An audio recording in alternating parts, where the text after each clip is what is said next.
Welcome to नर्सिंगोफीलिया।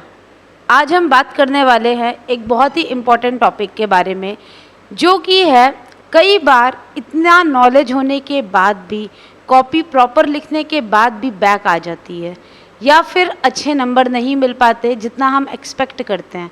तो उसके क्या रीज़न्स हैं और क्यों हमें वो नंबर नहीं मिल पाते हैं, या फिर हमें कॉपी किस तरीके से लिखनी चाहिए। तो जानते हैं ये हद कि किस तरीके से हमें कॉपीज़ लिखनी चाहिए कि हमारे नंबर अच्छे गेन हो और हम अच्छी तरीके से अपने कॉपीज़ में तरीके से लिख सकें, ताकि अच्छे से अच्छे नंबर आएँ और बैक जैसी चीज़ों से हम बच सकें। तो please welcome Neelam ma'am. Thank you Akanksha ma'am. आज हम स्टूडेंट बात करेंगे कि आप लोगों की जो भी बैक आती है, हमें पेपर कैसे अटेम्प्ट करना चाहिए, क्या किस रीज़न से हमारी कमी के कारण बच्चों में बहुत सारे साल बर्बाद हो जाते हैं, 6 मंथ की बैक आ जाती है। बहुत सारे ऐसे स्टूडेंट हैं जिनको पता ही नहीं होता है कि हमारी कॉपी कैसे चेक किया जाता है। आपकी जो भी कॉपियाँ होती हैं वो आपके लिखावट पे ज़्यादा मायने रखता है, नॉलेज पे कम मायने रखता है। आप जो लिखते हो वो ज़्यादा इफेक्टिव होना चाहिए। जैसे कि आपके लिखने का तरीका, आप किसी को क्वेश्चन अटैम्प्ट कर रहे हो, सबसे पहले वो क्वेश्चन अटैम्प्ट करनी चाहिए जो आपको बहुत अच्छे से आते हैं, है ना मैम। ऐसे ही होता है कि जो भी क्वेश्चन हमें बोलना होता है, आपको अटैम्प्ट करना होता है, आप वही क्वेश्चन अटैम्प्ट करें जो आपको बहुत ही अच्छे से प्रिपेयर है। कुछ क्वेश्चन ऐसे होते हैं जिसमें A B C करके टाइप आते हैं। आप जब भी क्वेश्चन को अटैम्प्ट कर रहे हैं, उस पार्ट को सारे के सारे एक साथ अटैम्प्ट करिए।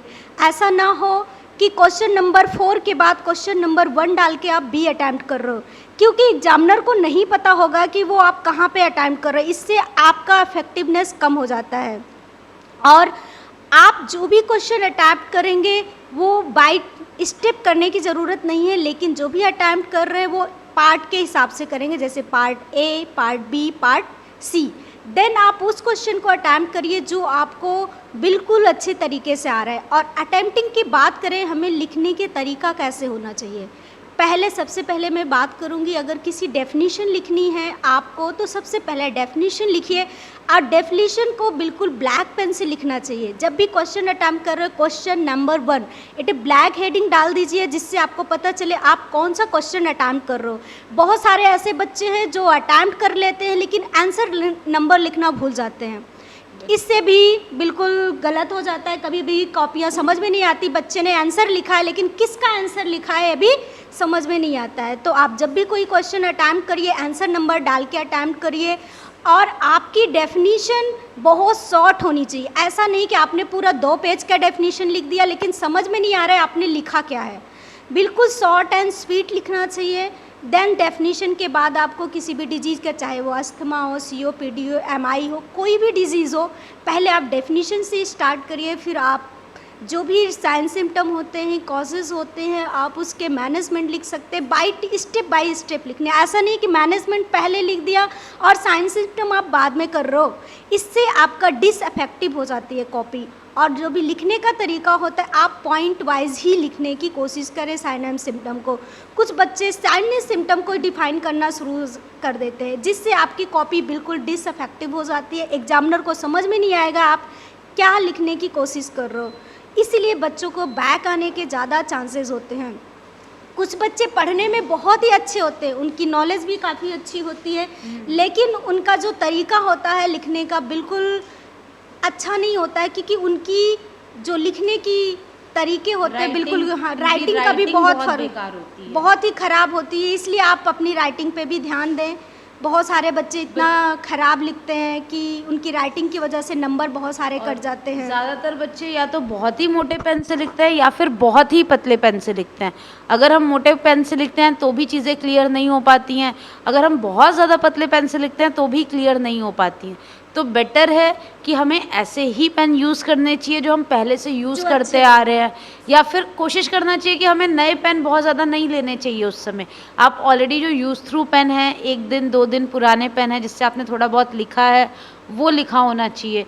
और प्रॉब्लम ये होती है कि एग्ज़ाम टाइम पे बच्चों के पेन ख़त्म हो जाते हैं, या फिर वो कॉपी में ही क्या कहते हैं कुछ भी कर देते हैं। तो कॉपी इससे ख़राब हो जाती है पूरी की पूरी, और वो बहुत इनइफेक्टिव लगती है, एग्ज़ामिनर को चीज़ें नहीं समझ में आती हैं, और फिर इस हिसाब से एग्ज़ामिनर जो है वो नंबर कट कर देता है। कोशिश करनी चाहिए कि जो हमारे एक्स्ट्रा पॉइंट्स हैं उन्हें हाईलाइट करें, जहाँ ज़रूरत है वहाँ डायग्राम्स बना सकते हैं बच्चे, जैसे अगर एनाटॉमी का है या फिर आपके ऐसे अदर सब्जेक्ट हैं, फंडा के कई सारी चीज़ें हैं जहाँ पर हम डायग्राम्स की रिक्वायरमेंट है। तो जितना ज़्यादा डायग्राम होगा चीज़ों में, जितना ज़्यादा कॉपी आपकी स्मॉल स्वीट एंड श्योर होगी, उतना ही बेस्ट नंबर मिलते हैं ज़्यादातर।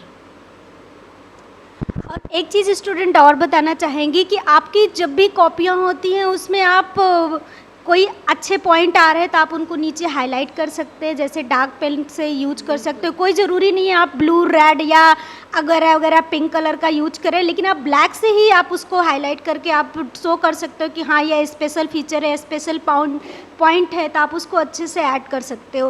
बट जब तक आपने कॉजेज़ हैं, जैसे आपने किसी भी डिजीज़ का 3 कॉजेज़ लिखना है तो आप पॉइंट 1, पॉइंट 2, पॉइंट 3 ना ले करके आप क्या करिए, एरो बना के लिखिए। तीनों एरो बनाइए जिससे आपका इफेक्टिव लगे, जैसे फिजिकल है, केमिकल है, मैकेनिकल है, जो भी कॉजेज़ होते हैं, जो भी सिम्टम होते हैं या टाइप होते हैं, उनको आप बाय द डायग्राम कर सकते हो जिससे आपका इफेक्टिवनेस ज़्यादा लगे।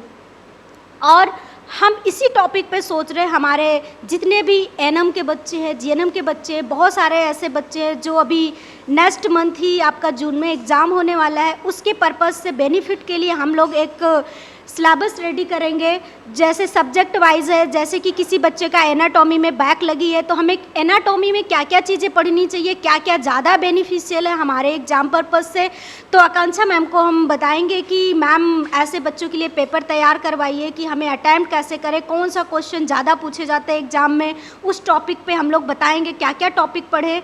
और जैसे कि अभी CHN में बहुत सारे बच्चों की बैक आई है, चाइल्ड हेल्थ नर्सिंग में आई है, मेंटल हेल्थ नर्सिंग में आई है, ऐसे बच्चे एमएशन में भी आई है, तो हम लोग 2 से 3 लोग मिलके बताएंगे कि आपकी कॉपियाँ किस किस टॉपिक पे ज़्यादा पढ़ने की नीड है और हम किस किस टॉपिक पे ज़्यादा फोकस करेंगे और हमारे नंबर गेन हो जाएंगे।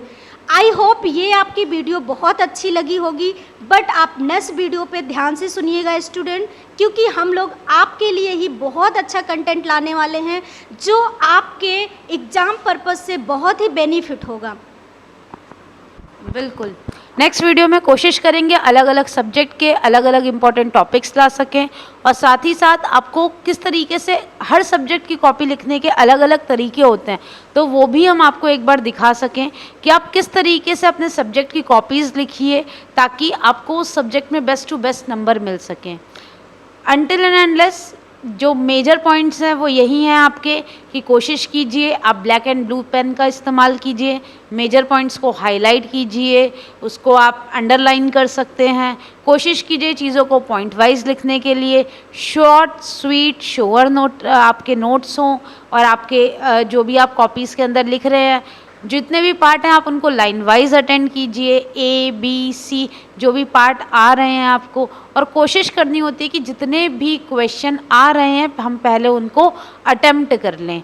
हम लोग क्या करते हैं, लॉन्ग क्वेश्चन को हम बिल्कुल लास्ट में कर देते हैं, या कई बार कई बच्चे करते हैं कि लॉन्ग क्वेश्चन को बहुत पहले कर देते हैं, जिसकी वजह से उनके 1 नंबर के क्वेश्चन छूट जाते हैं, मतलब वो 1 नंबर के क्वेश्चन को वैल्यू नहीं देते हैं। तो जितना 5 नंबर के क्वेश्चंस की वैल्यू है उतने ही 1 नंबर 2 नंबर के क्वेश्चन की वैल्यू भी होती है, क्योंकि यही नंबर आपके पासिंग नंबर और आपके गेनिंग नंबर कहलाते हैं। तो इन सारी चीज़ों पे हम आगे डिस्कस करेंगे। तब तक के लिए अगर आपको मेरी वीडियो पसंद आई हो तो इसको शेयर कीजिए ज़्यादा से ज़्यादा लोगों तक, और thank you for watching my channel and please subscribe my channel. Thank you.